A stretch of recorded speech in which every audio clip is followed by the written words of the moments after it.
Pemilu Malaysia 2022, harapan pekerja migran Indonesia dan anak-anak muda. BBC New Indonesia.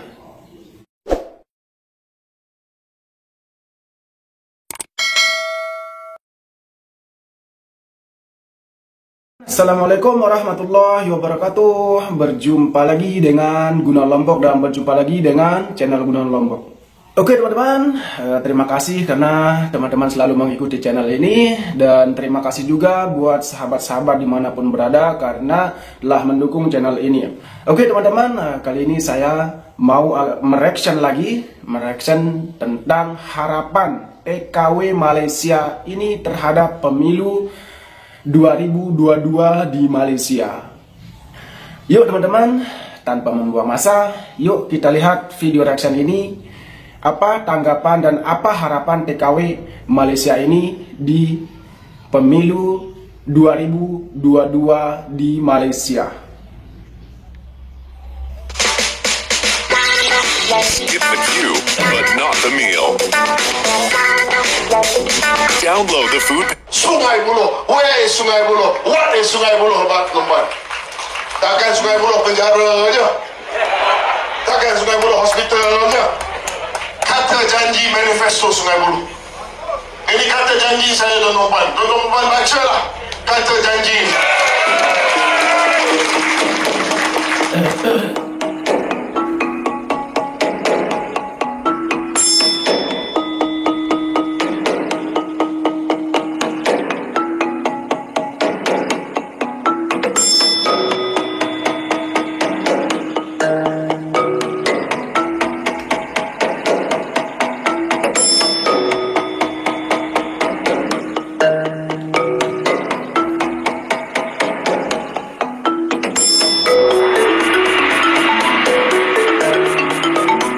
Malaysia menyelenggarakan pemilihan umum di tengah bayang-bayang kekurangan tenaga kerja untuk mengisi sektor padat karya seperti pembangunan dan perkebunan serta sektor rumah tangga.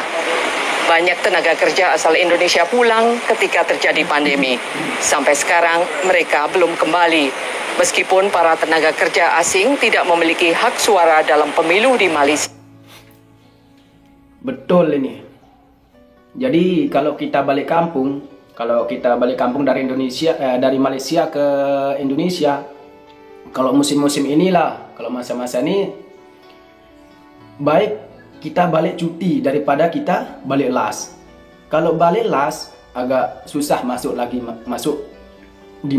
ke Malaysia ini agak susah lagi. Oke teman-teman, kita lanjut ya. Mereka terdampak pergantian kepemimpinan, pergantian pemerintahan, dan silih berganti kebijakan.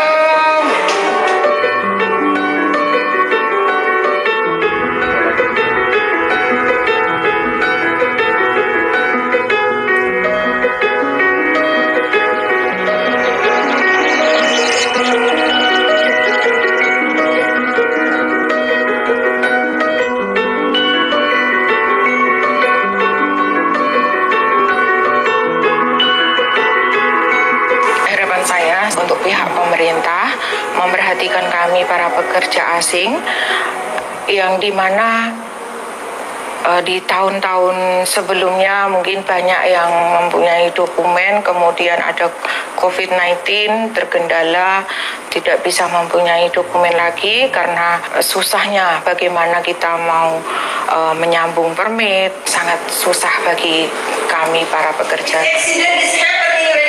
Kita nggak bisa berbuat langsung sama majikan. Even majikan give us salary, seperti apa gitu. Berdiskusi dengan simple ya. Kita pergi klinik kan di sini mesti kena ada paspor. Kayak perkumpulan di sana di Indonesia di NTT itu memang kita buat outbound. Di Malaysia nih ada undang-undang perubahan undang-undang nama ya dari domestic servant kita diubah menjadi domestic employee. Jadi kita ini udah diakui nih di undang-undang nih pekerja.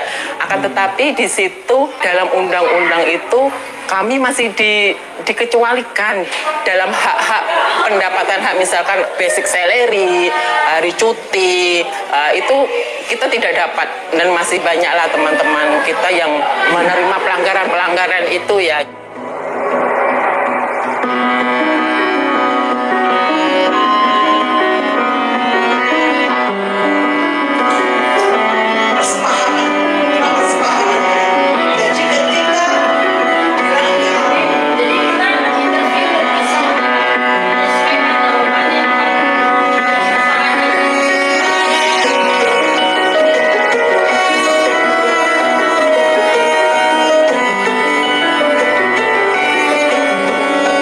Bisa diceritakan apa kesulitannya untuk mengurus izin kerja? Ya, akhir-akhir ini apalagi semenjak MOU ditandatangani ya, ternyata MOU itu nggak sepenuhnya melindungi pekerja migran, justru tambah mempersulit ya, karena di situ ada campur tangan agensi dan biayanya tinggi. Nggak semua majikan di Malaysia itu kaya gitu. Sekarang malah tambah banyak yang tidak berdokumen gitu kan, karena persyaratan yang terlalu banyak. Dan dampaknya apa itu bagi pekerja seperti Sari? Ya, dampaknya ya kita jadi nggak punya dokumen gitu kan, jadi kita mau rentas negeri juga susah gitu, kita mau pergi cuti juga takut, soalnya apalagi sekarang kan banyak operasi immigration gitu kan, jadi was-was juga kalau mau ambil cuti.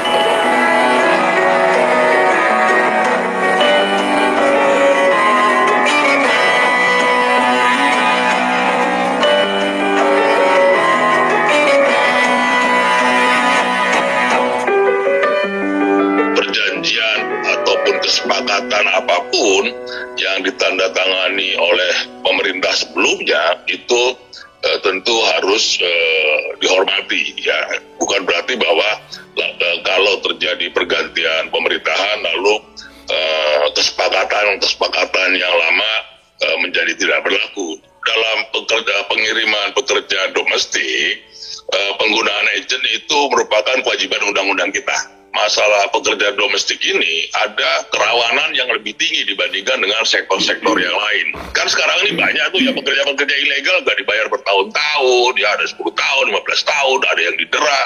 Nah kalau mereka melalui agen lah yang harus bertanggung jawab. Nah sekarang ini pekerja migran kita juga harus tahu ya bahwa penggunaan agen itu untuk melindungi mereka.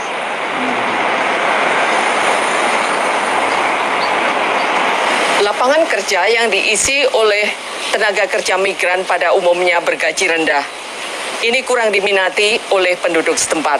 Nah, dalam pemilu kali ini, kelompok usia 18 tahun untuk pertama kalinya dalam sejarah Malaysia boleh menyalurkan suara, boleh memilih. Mereka adalah kelompok usia yang akan segera masuk ke lapangan kerja.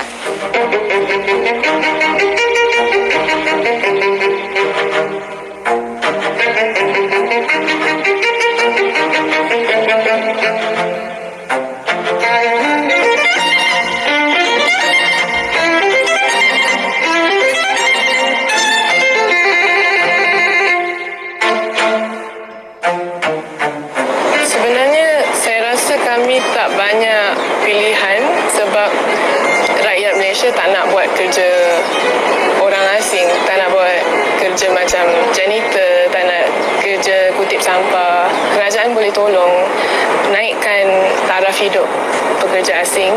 Mungkin kalau kita naikkan taraf, mungkin stigma untuk kerja macam tu tak ada.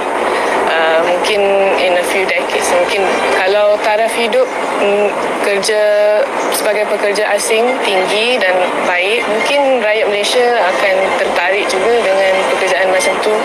You know, if we viewed it like that, we can take advantage of them. I feel like that's why a lot of corporate companies take advantage of them like that, because they came all this way in search of a better life for their families, just for us to take advantage of them. And why we can take advantage of them is because they can't do anything about it. They've already spent all their money on a flight ticket. They already spent all their savings on, an agent maybe. But I feel like we should prioritize Malaysians first, because Malaysia is for Malaysians. We should just not think about how we can take advantage of them if they came, but we should just think about how we can provide for our own if, they wanted this opportunity.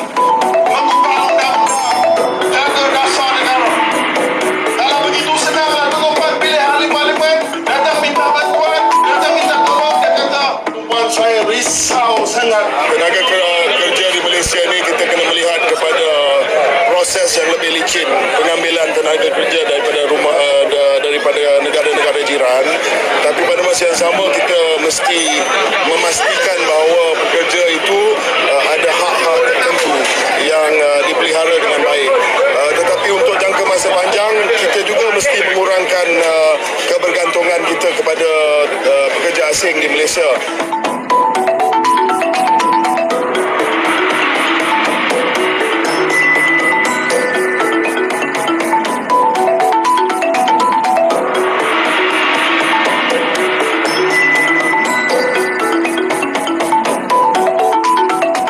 Video reactionnya, dan harapan saya teman-teman akan memahami video ini dan jangan sampai salah dengan memahami harapan saudara kita atau saudara kita TKW yang bekerja di Malaysia, harapan terhadap pemilu 2022 di Malaysia.